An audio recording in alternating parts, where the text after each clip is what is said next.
Boa noite. Nossa alegria de recebê-lo aqui para o seminário via web. Ontem nós tivemos um problema técnico que a gente não conseguiu concretizá-lo, e então cremos que hoje teremos resolvido as questões, mas nós temos enorme alegria de recebê-los para essa sequência de 8 seminários, cada um com duração de 25 a 30 minutos, e o último um pouco maior, para falar sobre a atualização da ergonomia no Brasil. Está aqui comigo Denis Carvalho Couto, engenheiro de controle e automação, também engenheiro de segurança, especialista em ergonomia. E o nosso tema de hoje vai ser por que do tema ergonomia 4.0 e também quais são as características das tecnologias 4.0 e o seu impacto sobre a saúde do trabalhador, especialmente na questão ergonômica.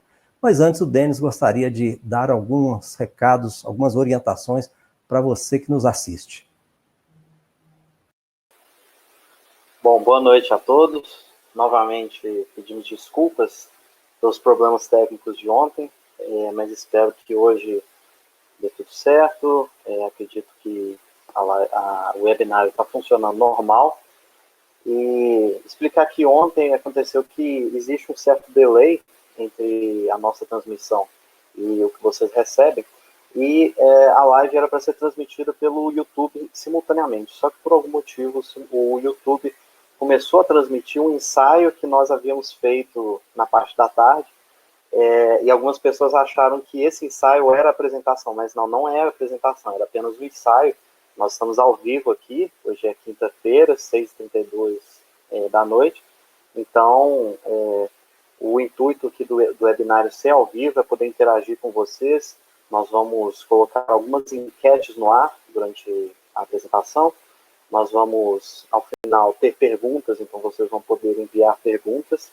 E espero que todos tenham um ótimo webinário e aproveitem nossa apresentação. Muito bem. O intuito desse seminário foi apresentar para vocês o livro Ergonomia 4.0 e também atualizá-los quanto à Ergonomia 4.0 nos pontos fundamentais. Este livro, Ergonomia 4.0, ele era para ser lançado, o livro de ergonomia, a atualização do livro de ergonomia, era para ser lançado em julho de 2018. Mas naquele momento, na finalização, a gente percebeu esse movimento turbulento no mundo do trabalho, que nós chamamos de tecnologias 4.0, ou indústria 4.0.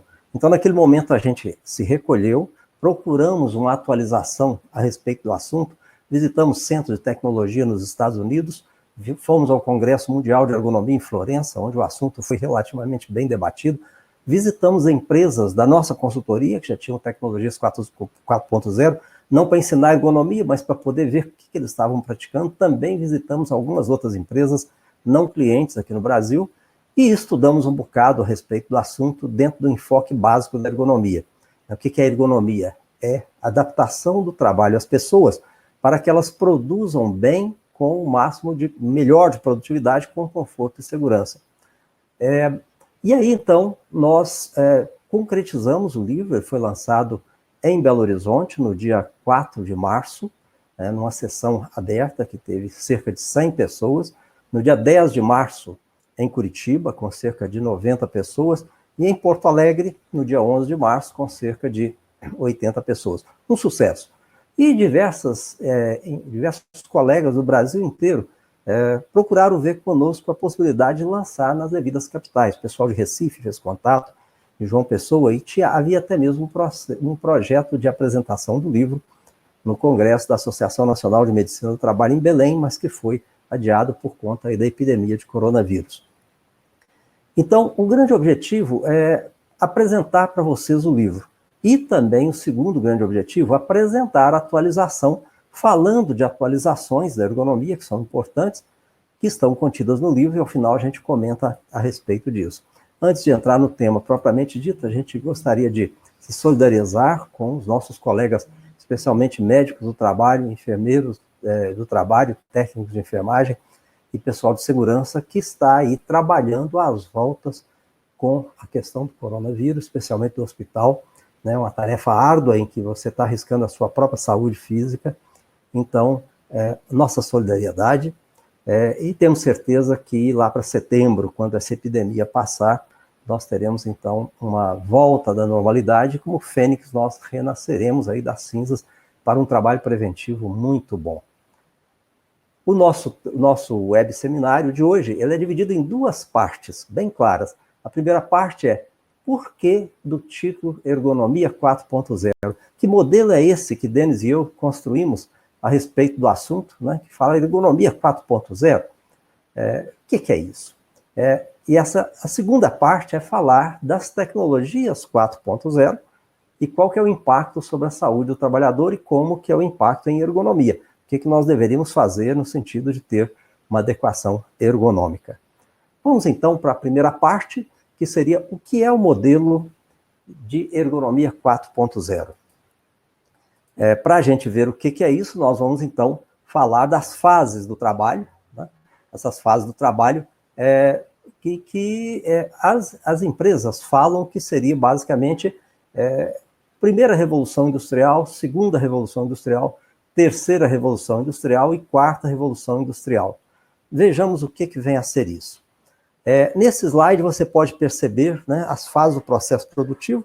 Primeira revolução industrial, 1780, a segunda revolução industrial, 1900, tem aí no meio do caminho as linhas de produção e manufatura, ainda como parte da segunda revolução industrial. A terceira revolução industrial aparece em 1970, e a quarta revolução industrial, ou indústria 4.0, como é dito, é a partir de 2010. Existem aqueles chamados tecnologias que possibilitam essas ocorrências. Então, antes de falar sobre esse processo, das fases do processo produtivo, nós vamos colocar, né, para vocês, o Denis vai colocar para vocês, a primeira enquete.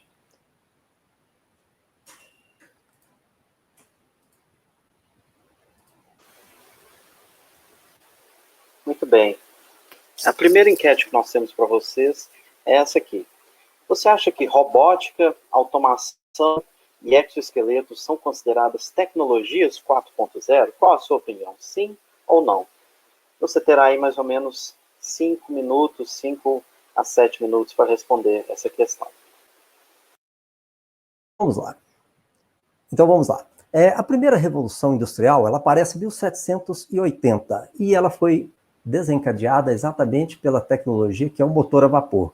O motor a vapor, nós vamos verificar que ele mudou tudo. A partir daí, especialmente na Inglaterra e depois na Alemanha, veio esse processo que é denominado Revolução Industrial, com fluxo migratório imenso das pessoas do meio rural para as cidades, e foi uma época de grande evolução, mas também de grandes problemas para a saúde do trabalhador, jornadas prolongadas, trabalho de menores no fundo de Minas, em condições insalubres, coisa que é muito bem conhecida. Na segunda revolução industrial, a tecnologia habilitadora foram duas, foi a tecnologia do petróleo e foi a energia elétrica. E aconteceu em torno de 1900, mas houve um processo administrativo muito importante nessa época. Foi nessa época que se redescobre a administração. E existem 3 autores, né, Max Weber, né, e outros que o mais importante para a nossa ergonomia foi Frederico Winslow Taylor. Taylor era engenheiro mecânico nos Estados Unidos, morreu muito novo, 59 anos de idade, mas em 1915. Em 1911, ele lançou um livro que foi um sucesso, que ele resumia o que era a consultoria dele na época, consultoria de administração de processo produtivo. Observe o título do livro dele, né? Os princípios da administração científica. E quais eram os princípios? Taylor enumerava 4, fundamentalmente. Primeiro princípio, para todo trabalho você faz uma arte pop, análise racional do trabalho com procedimento operacional padrão. Segundo princípio de Taylor, quem vai fazer isso? Tem que ser um técnico, um engenheiro. Terceiro princípio de Taylor, adaptação do homem ao trabalho. Observe, o contrário da ergonomia. Adaptação do homem ao trabalho. Então, nesse caso, se fosse necessário um trabalho que exigisse muita força, iria recrutar um homem forte, né? De preferência na faixa etária de 20 a 30 anos. Se fosse um trabalho a ser feito no alto, um indivíduo alto. Se fosse um trabalho embaixo, uma pessoa baixa. E assim por diante. E o quarto princípio de Taylor, pagamento diferenciado de produtividade. Não tem sentido, segundo Taylor, que as pessoas produzam diferentemente e ganhem igual. Quem produz mais tem que ganhar mais. Então, esses princípios foram muito fortes, foram resultado de muito sucesso da consultoria de Taylor. No rastro de Taylor veio o movimento de tempos e métodos, e que era basicamente, atenção, observe bem, o contrário da ergonomia, porque a ergonomia pressupõe exatamente o contrário, adaptação do trabalho às pessoas, visando a melhor produtividade, porém com conforto e segurança. Nessas duas épocas, primeira Revolução Industrial e segunda Revolução Industrial, então nós tivemos aí esse movimento, né? E nessa época, primeira Revolução Industrial, nós poderíamos perguntar, ergonomia, o que é isso? Claro, não se imaginava isso de forma nenhuma. Na segunda Revolução Industrial, começa em 1900, é o modelo que nós designamos questões da ergonomia 1.0, que vem então as lombalgias, as dores nas costas, pessoas fazendo esforços muito intensos, tá? Então, certamente, tendo hérnia de disco, etc. Esforços intensos com os braços, trabalho sentado, né, que já era uma realidade, muita datilografia, etc. Trabalho pesado, calor e frio. Essas seriam as questões que nós diríamos da ergonomia 1.0. Ainda dentro dessa fase da segunda Revolução Industrial, nós tivemos um extrato aí que foi a partir de 1945. No pós-guerra, houve um grande desenvolvimento no mundo das chamadas linhas de montagem. E, nesse caso, o grande nome foi Ford.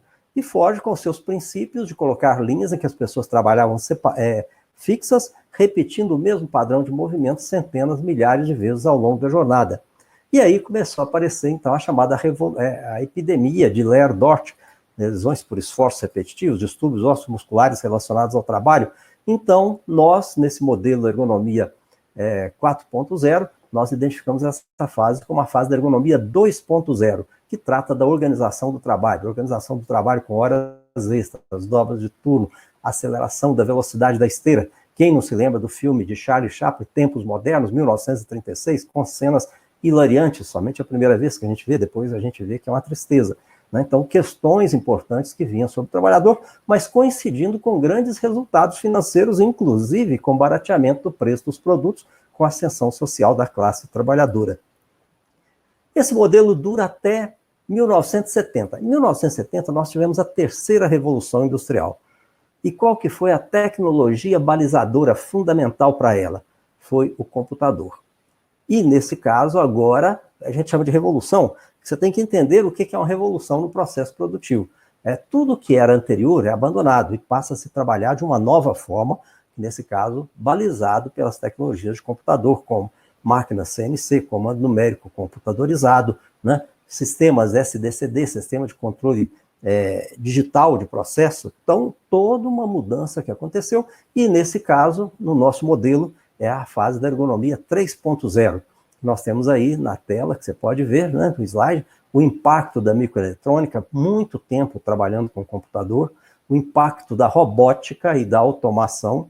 Observe os robôs fazendo manipulação de peças pesadas, automação de processos. E aparece aí, nessa ocasião, aparecem três questões importantes da ergonomia moderna. Moderna, terceira Revolução Industrial, ergonomia 3.0. A ergonomia cognitiva, que é o quê? A pessoa tem que acertar, o trabalhador tem que acertar, não pode errar. Então tem que existir regras importantes para esse acerto. Vai ter um mini seminário a respeito desse tema, ergonomia cognitiva, nos próximos dias. Né? Técnicas gerenciais de alta produtividade, as técnicas levadas ao extremo para que a pessoa, então, fizesse o máximo, com o máximo de produtividade. Aliás, Denis, vamos encerrar a enquete nesse ponto aí. Né? Ok, enquete encerrada, daqui a pouco a gente vai ver o resultado, e vamos ver que temos ainda, nessa ocasião, a existência dos chamados fatores psicossociais, porque muito estresse, muito trabalho, muita carga de trabalho, então vem agora a questão dos fatores psicossociais de carga mental e sobrecarga mental. Também nos nossos mini seminários nós vamos ter uma sessão relacionada a fatores psicossociais. E vem então, a partir de 2010, a chamada quarta Revolução Industrial. E essa quarta Revolução Industrial, ela tem alguma base tecnológica balizando isso, né? 9 tecnologias. Nós vamos abordar na segunda metade da nossa fala. Nós vamos ver o impacto de IoT, Internet das Coisas, Internet of Things, né? Da inteligência artificial, que para nós é IA, inteligência artificial, que para a língua inglesa é AI, né? Dos robôs colaborativos e outras demandas importantes. E o que aconteceu nessa ocasião? Nós vamos explicar na segunda metade do nosso seminário. é que foi um conjunto de inventos, de tecnologias que foram sendo juntadas e que, de repente, a partir de 2010, se concretizou esse num modelo tão importante de mudar a vida das empresas nos processos produtivos, que foi chamado, então, pelos autores de Quarta Revolução Industrial. Quarta Revolução Industrial começou na Alemanha, né, mas também se espalhou rapidamente pelos Estados Unidos. A China tem o seu modelo de Quarta Revolução Industrial. Então, para nós da ergonomia, nós vamos dizer que agora nós temos uma nova demanda. E essa demanda que nós chamamos de ergonomia 4.0, que nós vamos ver o impacto da internet das coisas, o impacto da inteligência artificial, o impacto dos robôs colaborativos. Observe, robôs colaborativos, não robôs enjaulados, e outras demandas importantes. Então, esse foi o modelo, né? Então, você vai verificar que no livro Ergonomia 4.0, o fio condutor do livro é a história do trabalho. Os primeiros capítulos são relacionados às questões primeiras, de lombalgias, esforços intensos e assim por diante. Depois nós vamos para a parte da microeletrônica, vamos falar da ergonomia cognitiva, das técnicas gerenciais de alta produtividade, e vamos evoluindo no livro, mais ao final dele, explicando o que são essas tecnologias 4.0 e vendo qual é o impacto, o que nós devemos fazer em ergonomia a respeito disso. Está na hora, então, da gente ver o resultado da primeira enquete, Denis. Bom, vamos lá. 78% das pessoas responderam que sim, robótica, automação e exoesqueletos são consideradas tecnologias 4.0. Olha só, então, a maioria errou aí, Denis. A maioria errou. Então, automação, gente, é coisa da época da terceira revolução industrial. Robôs, especialmente os robôs enjaulados, da terceira revolução industrial. E exoesqueletos, que são, assim, tão bem na moda, especialmente em indústria automobilística e outras, né? São ferramentas interessantes, úteis, especialmente para esforços estáticos, mas são baseados em dispositivos mecânicos, não são exatamente tecnologia 4.0. Ok? Vamos para a segunda parte da nossa palestra, que é falar sobre tecnologias 4.0 e qual que é o impacto disso em ergonomia.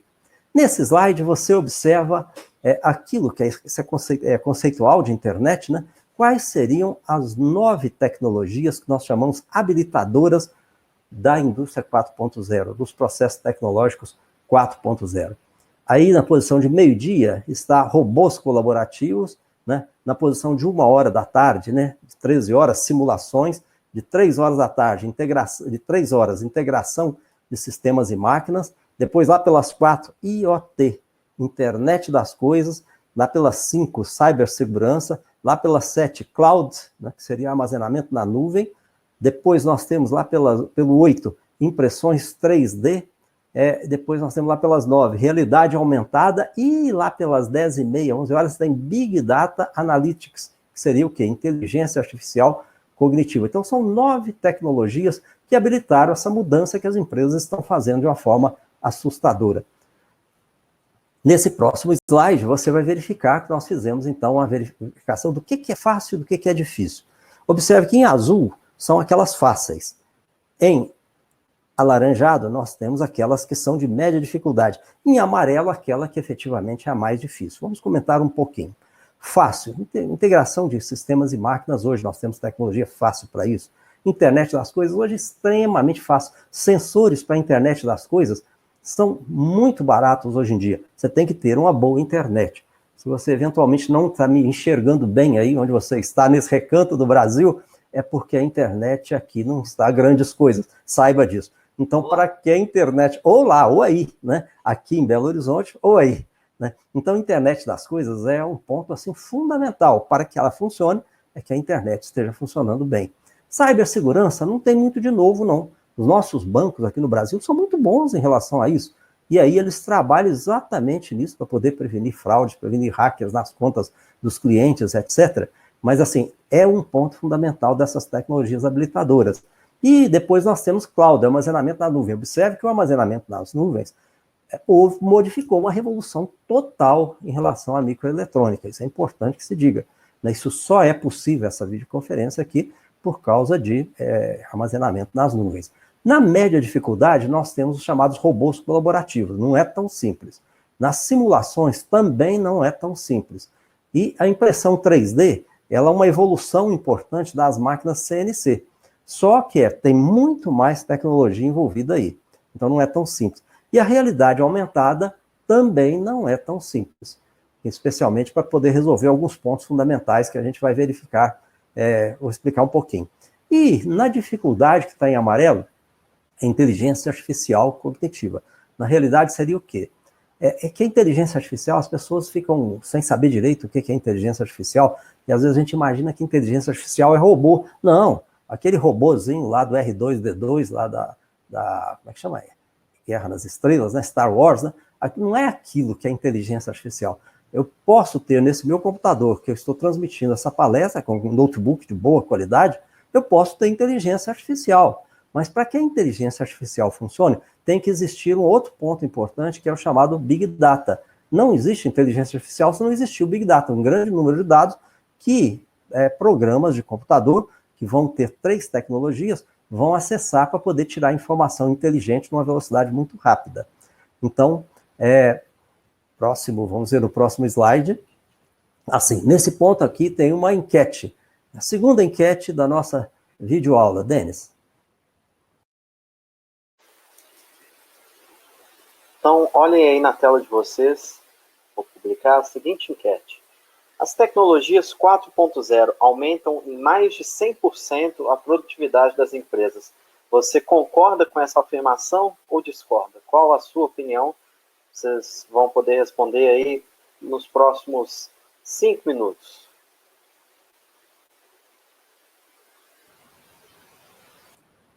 Muito bem.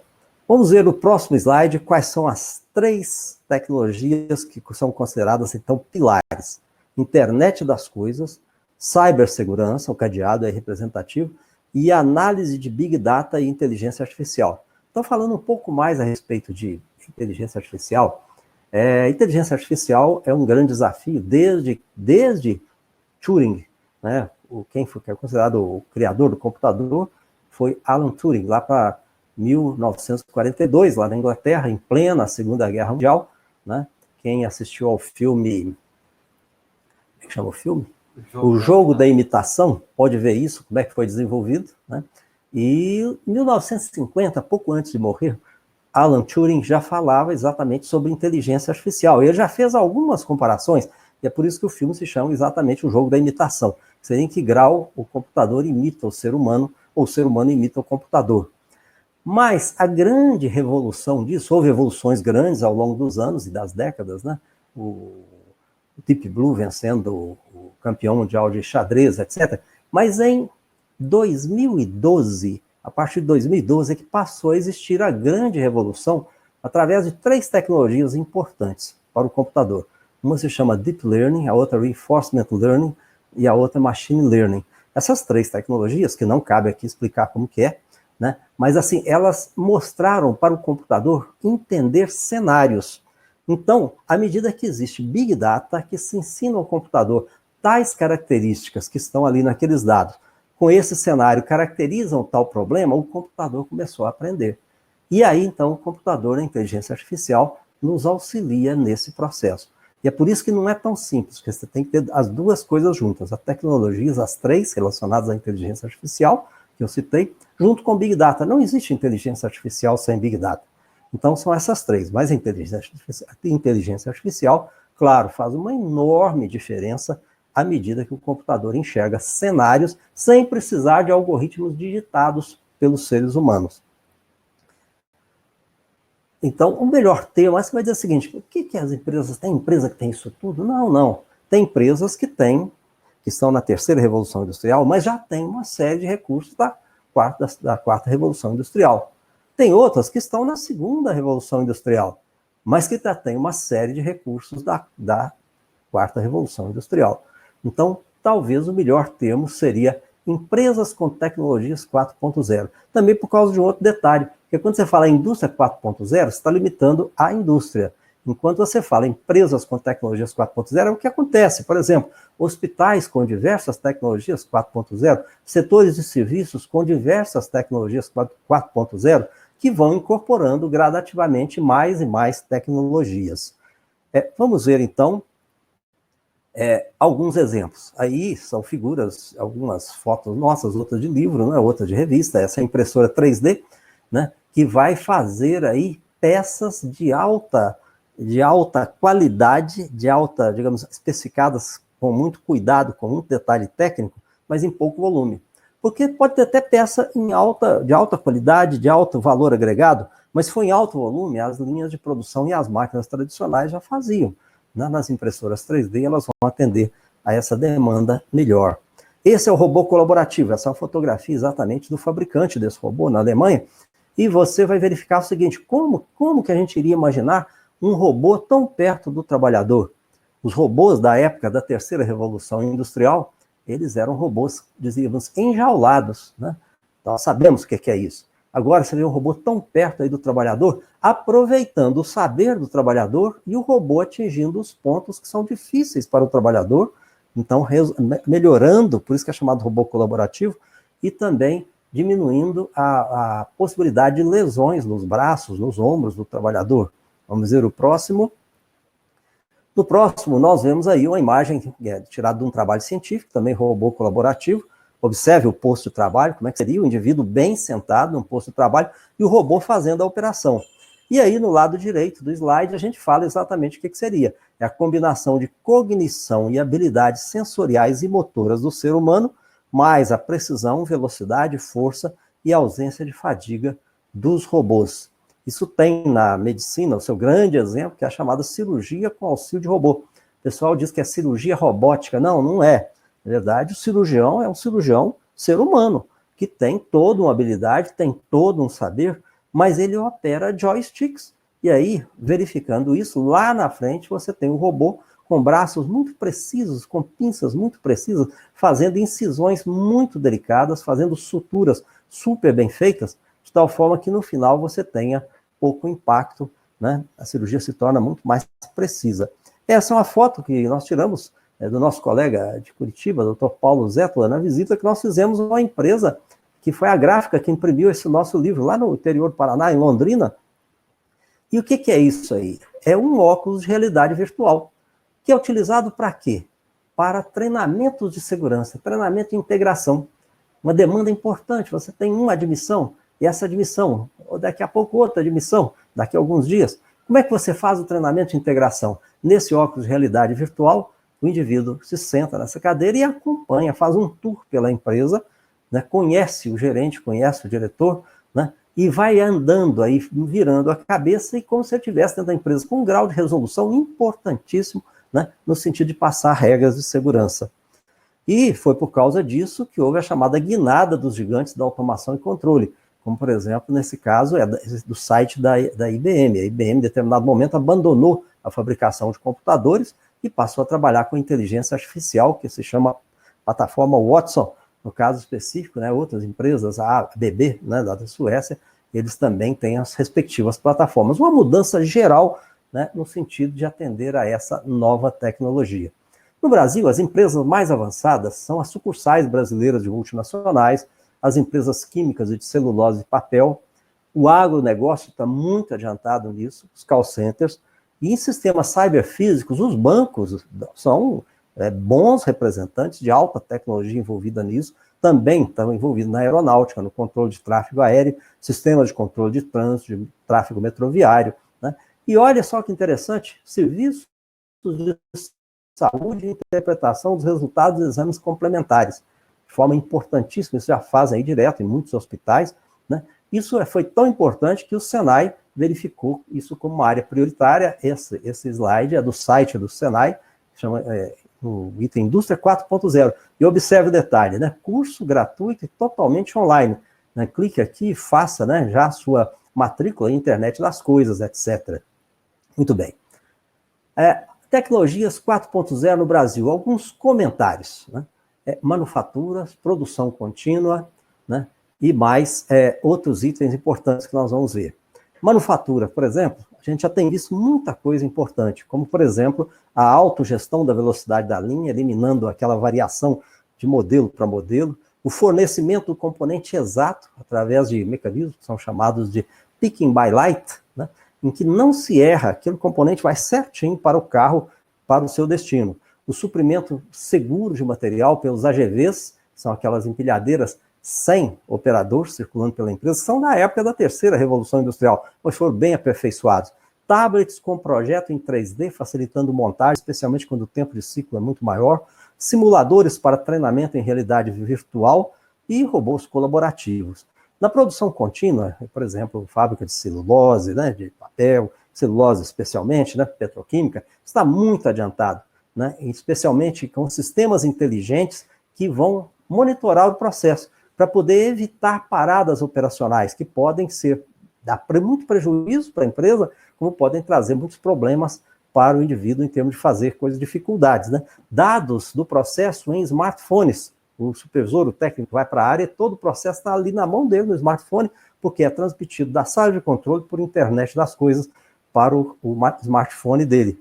Em hospitais e laboratórios, grandes evoluções, por exemplo, na identificação de pacientes, para que não haja erro de medicação, na identificação dos medicamentos, para que não haja erro de medicação, nos horários da medicação, tudo isso já está acontecendo, né? Ainda em laboratório, a gente vê o robô colaborativo, que eu já citei, e inteligência artificial em CTI, fazendo a previsão da possibilidade de agravamento da doença, do quadro do paciente em CTI. No diagnóstico por imagem, então, nem se fala. Tem uma série de evoluções, e ao ponto do Journal of American Medical Association, de 2016, falar da necessidade de médicos, né, radiologistas e patologistas mudarem a sua forma de atuação. E simuladores. Eu sou professor de fisiologia da Faculdade de Ciências Médicas de Belo Horizonte, e hoje já temos simuladores extraordinários que simulam condutas corretas ou incorretas da equipe diante de determinado cenário, né? Nas inspeções, inspeção com prancheta já está sendo gradativamente abandonado. Hoje é a inspeção com tablet ou smartphone, que já gera informação para correção do processo no sistema da empresa, né? E aí a gente poderia dizer que a gente tem aí o nosso sonho em serviço de medicina do trabalho, tem 6 pontos importantes em relação a essas tecnologias 4.0, que seria o primeiro deles, seria o estudo de morbidade feito por inteligência artificial, ou seja, vai se alimentando os dados lá do cada trabalhador e já gera um panorama de morbidade daquela realidade dos trabalhadores, que vai facilitar muito o exame médico da revisão periódica, exatamente para que seja centrado naquilo que o trabalhador esteja apresentando ou naquele perfil epidemiológico. Treinamentos operacionais de segurança, já auxiliados por essas tecnologias, autorização de trabalho, gerenciamento de pausas, especialmente no frio e no calor, e certamente um grande sonho que a gente tem é exatamente a inteligência artificial no banco de dados da segurança, quanto àquele monte de acidentes do trabalho que eles têm investigados e relatados, para poder enxergar cenários e mostrar tendências que nós temos de acidentes e que podem originar ações preventivas bem precoces. Agora, qual que é o impacto disso tudo sobre o trabalhador?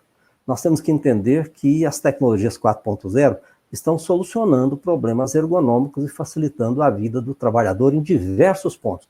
Nesse próximo slide, eu enumerei 9 pontos importantes que você deverá ver que essas tecnologias vão melhorar. Por exemplo, a redução dos esforços e posições forçadas, a redução da carga mental com processamento de dados administrativos, redução de processos burocráticos administrativos, simulações melhorando a confiabilidade e capacitação dos trabalhadores, simulação de plantas industriais no projeto, aperfeiçoando a ergonomia dos postos de trabalho, simulação da operação de máquinas complexas, redução das interrupções nos processos pela melhoria da manutenção preditiva e identificação de causa raiz, muito melhor do que os tradicionais, antigos e pouco eficientes MASP, metodologia de análise e solução de problemas. Isso é o lado positivo, mas quais são os impactos dessas tecnologias 4.0 sobre a saúde dos trabalhadores e gerentes dos processos? A minha explanação está centrada em 4 pontos importantes. Qual que é o impacto geral sobre os trabalhadores, impacto sobre os gestores, impacto sobre o pessoal técnico de TIC. TIC é Tecnologia da Informação e Comunicação. Antigamente a gente dizia que era TI, pessoal de TI, agora realmente é TIC. E qual que é o impacto no pessoal que restar, que sobreviver na própria empresa? Primeiro ponto que nós temos que entender, que para a saúde do trabalhador, o trabalhador vai ter que evoluir na mesma velocidade das tecnologias 4.0. E isso é um aprendizado constante, né? E com um aprendizado que muitas vezes vai ser datado com facilidade. Então, daí a 6 meses, daí a 2 anos, aquilo que ele aprendeu hoje já não vai estar valendo. Pode originar frustração, mas vai ter que originar também resiliência e originar muito esforço, né, de poder atender, de poder aprender e poder aprender cada vez mais, né? Sendo que o ser humano vai ficar numa posição clara de tomada de decisão. Essa é uma questão importante que se faz, inclusive, o livro recente do Harari, 21 lições para o século XXI, ele é muito incisivo nisso. A inteligência artificial, ela resolve problemas numa base de dados estabelecida, mas a inteligência artificial, ela não tem consciência do processo. A consciência do processo em questões complexas ainda é própria dos humanos. E isso aí é um ponto que será mantido durante muito tempo. Não há nenhuma perspectiva de que isso mude, né? Aumento do número de contratados. Então, nós vamos ter o pessoal da empresa e um grande número de contratados de tecnologia da informação, que hoje é tecnologia da informação e comunicação, né? E redução do efetivo operacional e do pessoal próprio da empresa. Outro ponto importante que a gente vai ver, estou aqui na minha cola, dá para você perceber aí, né, que seria o impacto para os gestores. Os gerentes, eles vão ter grande impacto nesse processo todo, eles vão ter uma demanda enorme da chamada habilitação conceitual.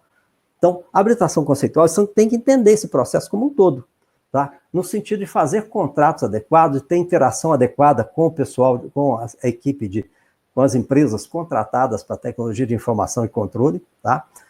E eles vão ter que fazer também uma outra coisa importante, controlar as tentativas de abuso dessas tecnologias, porque o pessoal de tecnologia de informação, especialmente de inteligência artificial, todas as tecnologias novas, eles são muito convincentes e sedutores nas possibilidades de solução dessas tecnologias. E muitas vezes o gerente vai ter que fazer um papel crítico em relação a isso, porque não são todas as questões que são bem solucionadas por essas tecnologias.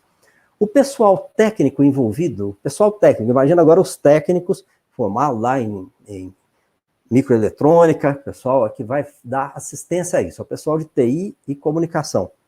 Nesse caso, a perspectiva é que eles tenham 2 trabalhos em termos de 2 siglas. Eu gosto muito da sopa de letras. Quem me conhece meus trabalhos, sabe da sopa de letras.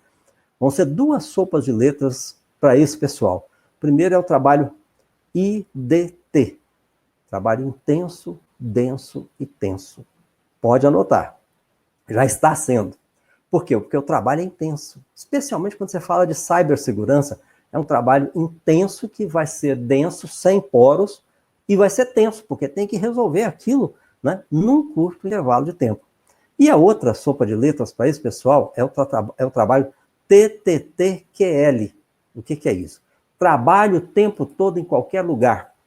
Isso a gente já observa, anda pelas fábricas e vê esse pessoal que está dando assistência a esses processos, né, com notebooks apoiados aqui no antebraço, sem nenhum suporte, e nas piores condições, e tendo aqui acesso, claro, o acesso está preservado, mas assim, uma condição difícil, e que muitas vezes ele vai de casa também fazer o seu home office a qualquer hora, com jornadas irregulares, e muitas vezes tensas, porque ele tem que resolver o problema em curto intervalo de tempo.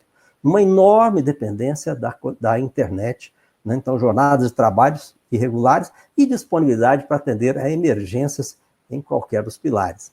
O pessoal operacional da própria empresa, nós temos redução do quadro de pessoal. Sobrecarga física. Diversas dessas tecnologias trazem sobrecarga física, tá? E alívio da sobrecarga pelos robôs colaborativos, com acentuação da polaridade de qualificações entre o controlador de processo e o operador de área. O operador de área vai continuar fazendo o trabalho que nós chamamos, né, PPP-MP.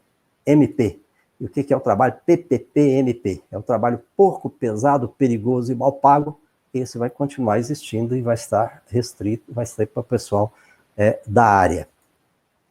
Então, aqui agora, nós estamos no ponto de responder a segunda enquete. E o aumento da produtividade das empresas com as tecnologias 4.0, Denis?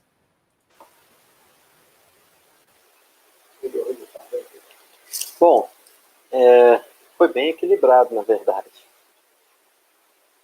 50% da nossa audiência respondeu que discorda que as tecnologias 4.0 aumentam em mais de 100% a produtividade das empresas, e por algum motivo a plataforma coloca a outra como 49%, mas só tem duas opções, então está equilibrado, é 50%. Atenção. Vamos ver o resultado? Próximo slide.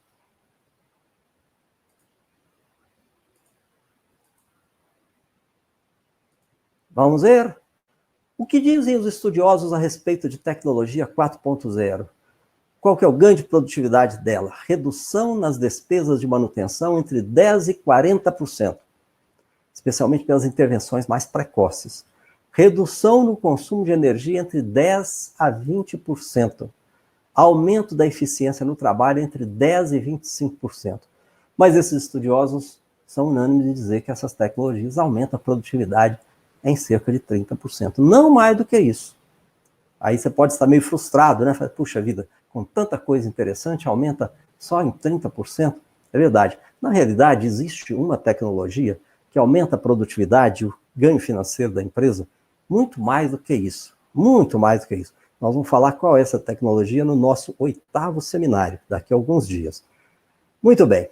Então, nós estamos no ponto de falar para vocês sobre o livro Ergonomia 4.0, esse belíssimo livro, né, que Denis e eu fizemos aí com muito empenho, muita dedicação, 760 páginas, encadernação fina com capas bonitas, guarda, né, com toda a orientação. Tem todo esse conteúdo e mais, nós vamos falar nesses próximos dias, mas um ponto que eu gostaria de destacar nesse livro é que diz o quê? 2 pontos, aliás. Ergonomia 4.0, dos conceitos básicos à 4ª Revolução Industrial. Então ele aborda tanto as questões tradicionais da ergonomia, lombalgia, lordose, carga de trabalho físico, posturas inadequadas, como também aborda essas questões de tecnologias 4.0.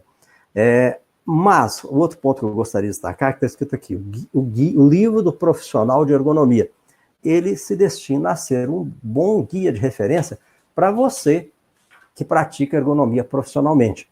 E nesse caso, nós reservamos 3 capítulos para o profissional de ergonomia, que seria o quê? O capítulo Análise Ergonômica, são os 3 últimos capítulos. Análise Ergonômica, e na análise ergonômica tem tutorial, tem um tutorial de análise ergonômica de posto de trabalho na fábrica industrial, um tutorial de análise ergonômica em escritório. O outro capítulo importante é classificação do risco ergonômico, que é um ponto crucial. Se você disser que uma determinada situação tem risco ergonômico e ela não tiver, tem consequências. Se você disser que ela não tem risco ergonômico e houver risco ergonômico, há consequências. Então o livro ensina detalhadamente como fazer isso, mas é papel do especialista em ergonomia. E o último capítulo é como instituir o PGR da ergonomia. O PGR veio agora na revisão da norma regulamentadora número 1, saiu em 10 de março, que criou o PGR, Programa de Gestão de Riscos. GRO, Gestão de Riscos Ocupacionais. Você já leu sobre isso, já sabe sobre isso. Como fazer isso na ergonomia? É o último capítulo desse livro. Então, um livro que a gente escreveu com muito orgulho, com muita dedicação, que ficou realmente muito bom. Vamos ver algumas perguntas, Denis? Bom, só aumentar aqui. Não pode ser assim. Peço que quem queira fazer alguma pergunta, clique aí do lado da tela, tem uma opção aqui de chat mode, você muda para Q&A mode, é um modo de perguntas, porque aí a pergunta fica destacada, fica mais fácil de encontrar. Eu vou começar com uma pergunta, na verdade foi feita pelo Instagram, a pergunta do Marcos Arruda. Doutor Hudson, após esta crise, as grandes empresas irão aumentar o investimento em automação, não ficando tão refém da mão de obra como estão agora? Olha, a automação, ela em determinado momento, a automação, ela custa, não custa pouco. Então, a terceira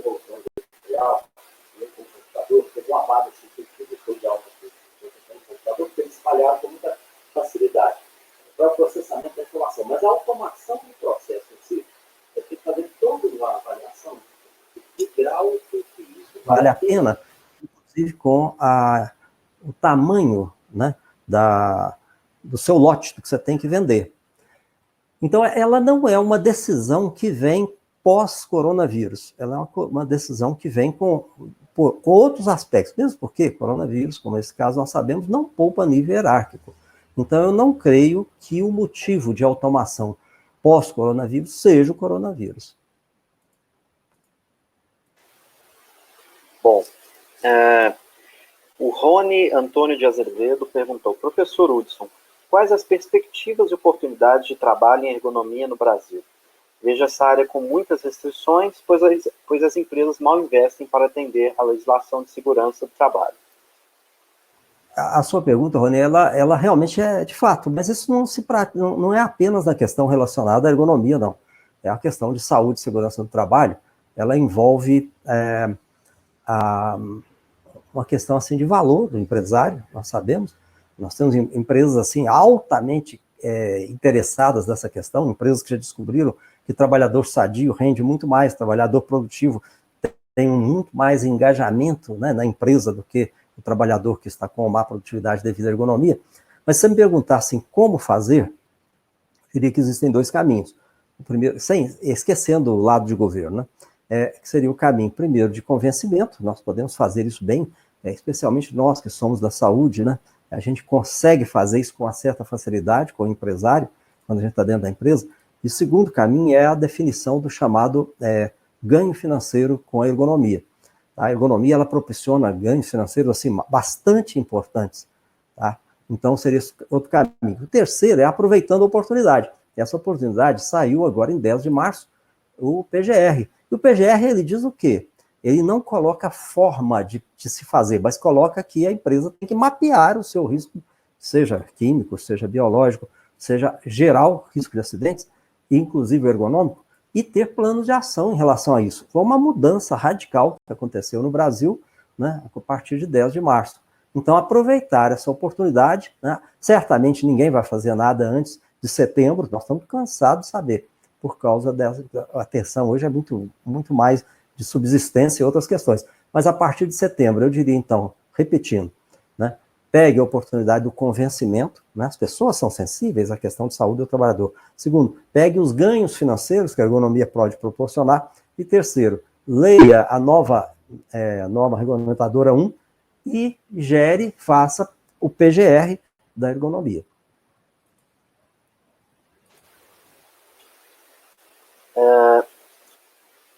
O Vicente Tussi Filho.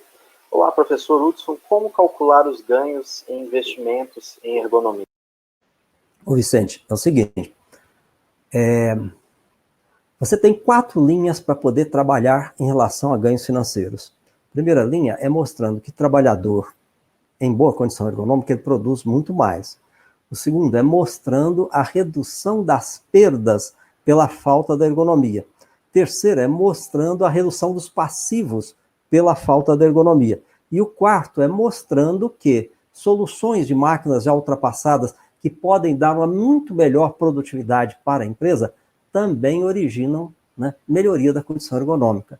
Então, cabe demonstrar, agora, não perca a oportunidade. Cada melhoria ergonômica que você fizer na empresa, por menor que seja, Vicente, faça uma demonstração de ganhos financeiros mínimos e mostre isso para o empresário. Em determinado momento, o empresário vai virar e falar assim, poxa, esse negócio aí está contribuindo para o meu lucro, tá? Então, são 4 linhas, repetindo. Primeiro, aliás, são 5. Primeiro, demonstração de ganhos financeiros em cada melhoria. Segundo, demonstração de como o trabalhador passou a produzir mais depois da melhoria ergonômica. Terceiro, mostrando como que a ergonomia está reduzindo perdas, um monte de perdas, a principal delas é absenteísmo, tá, por baixa condição ergonômica. Quarto, como que a ergonomia reduz passivos. A ergonomia reduz muitos passivos trabalhistas na empresa, processos de reparação financeira pelo dano.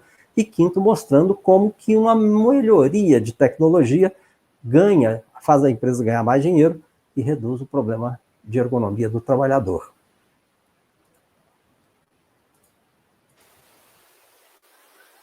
A Daiane mandou Assim, professor, gostaria de saber sua opinião a respeito dos efeitos dos riscos psicossociais na indústria 4.0. Riscos psicossociais na indústria 4.0. Ô, Daiane, é o seguinte, eles são semelhantes às da 3.0, tá? Mas assim, se você me permite, eu vou responder assim, nós vamos ter uma sessão de 20 a 30 minutos num dos próximos dias, exatamente sobre isso, né? Mas vou dizer o seguinte, quando eu falei especialmente para o pessoal de tecnologia da informação e comunicação, eles estarão bastante sujeitos, por causa daqueles 2 itens da sopa de letras que eu disse. O primeiro é o trabalho intenso, denso e tenso. Observe bem, trabalho pode ser intenso, pode ser denso, mas não pode ser tenso. Se você superpor intenso, denso e tenso, as pessoas piram.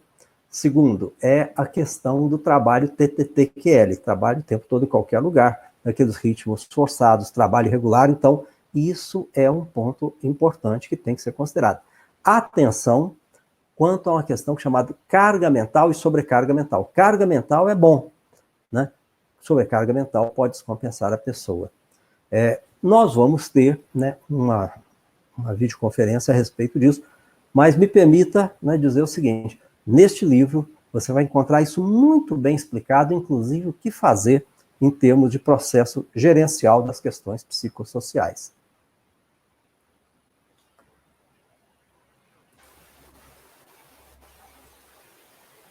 Vamos para a última pergunta? Última pergunta, então. Uma pergunta aqui interessante.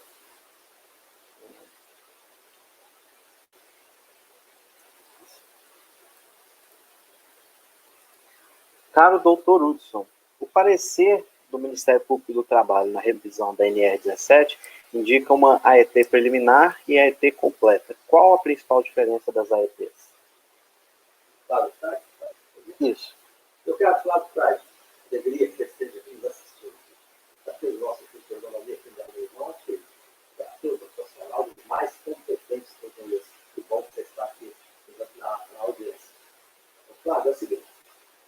A análise passa a ser. Existe sempre aquilo que nós chamamos assim de ergonomia de itens fundamentais. O que seria ergonomia de itens fundamentais? Eu chamo de ergonomia, de análise ergonômica, de pontos macro. Quando você anda pela empresa, você vai verificar postura das pessoas. Elas estão na posição vertical, ok? Estão na altura correta do posto de trabalho? Aí você vai verificar manuseio de cargas. Elas estão tendo que fazer manuseio de cargas forçadas, cargas, por exemplo, que vão mais do que 20 quilos, etc. Tá? A frequência disso. Você vai ver ritmos muito forçados, você vai ver exposição ao calor. Na verdade, são 17 itens que têm que ser olhados, numa verificação de sim ou não. Né? Os 17 itens são a intensidade da repetitividade, tá? A intensidade da força com as mãos, a intensidade dos desvios posturais, a intensidade do esforço estático, da carga mental aparente, né, relativamente visível, a movimentação de peso, o dispêndio energético da tarefa, o calor, o frio, né, vibração manual, vibração de corpo inteiro, né, e mais questões como, por exemplo, aerodispersóides, e mais alguns, são 17. Eles estão todos citados no livro Ergonomia 4.0. Quando você olha esses 17 itens, você vai dizer o seguinte, esse trabalho aqui, essa numa análise preliminar, ele passa ou não passa, ok? Então você tem esse critério. Mas assim, fundamentalmente, é uma coisa que nós, de ergonomia, temos que começar a perceber a necessidade da gente ser mais objetivo nessas análises, tá? Desses 17 itens que eu citei aqui, que você pode encontrar no livro bem detalhado, especialmente no método Thornton. Obrigado pela pergunta. Só o pessoal não escutou o que você falou no início sobre o Flávio Frade. Frade? Né? Ah, tá. O Flávio, ele é terapeuta ocupacional aqui de Belo Horizonte. Né? O Flávio fez o nosso curso de ergonomia e é um dos profissionais assim, de terapia ocupacional mais brilhantes que eu conheço. Faz um trabalho belíssimo em reabilitação de pessoas que já tenham tido hérnia de disco, outras lombalgias graves, né? E que é um trabalho que ele compara o estado da pessoa, como que ela está, com a exigência do trabalho, voltando àqueles conceitos antigos e muito positivos de profissografia, só que com enfoque em ergonomia. Muito bem. Amanhã nós vamos continuar. Denis, fale sobre a palestra de amanhã. Pessoal,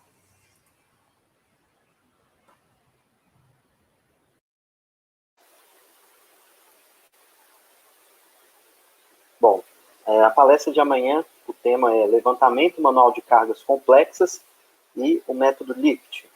Levantamento manual de cargas complexas é um problema clássico da ergonomia, né? Encontrar limites para o levantamento manual de cargas do trabalhador. E o método LIFT é um método para encontrar esses limites, que nós tomamos contato lá em Florença, no congresso da IEA, em 2018. Está começando a ser utilizado lá fora, e o tema é justamente como utilizar essa nova ferramenta, mais uma ferramenta para o arsenal dos ergonomistas. Espero que todos que estão aqui, que gostaram, estejam presentes amanhã. O segundo de 8 webinários, que vão continuar na semana que vem, sempre nesse mesmo horário, 18h30. ok. Pessoal, então, nos vemos amanhã. Um abraço.